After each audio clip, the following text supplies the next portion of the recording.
প্রধানমন্ত্রীকে আমন্ত্রণ জানানো হলো, যদি কি পারতেন না সবার আগে ভারতে যেতে? পারতেন কিনা? তিনি গিয়েছেন, মালয়েশিয়া গিয়েছেন, এরপরে চীনে গিয়েছেন।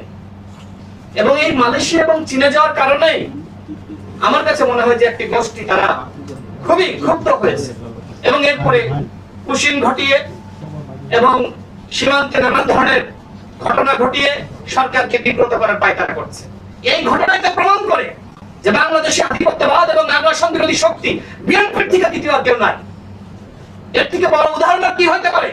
আমাদের প্রধানমন্ত্রী ভারতে না গিয়ে চীনে গিয়েছেন, মালয়েশিয়ায় গিয়েছেন, তারপরে আপনারা বারবার সরকারকে বিতর্কিত করার চেষ্টা করেন।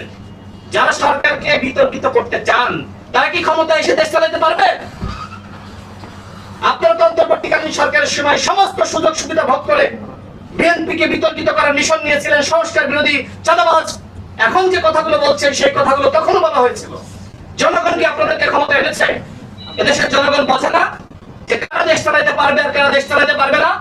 সুতরাং বিএনপি ভারতের সাথে হাত মিলিয়েছে, এই তকমাগুলো যারা দিতে চান তাদেরকে আমি হুঁশিয়ার এবং সাবধান করছি।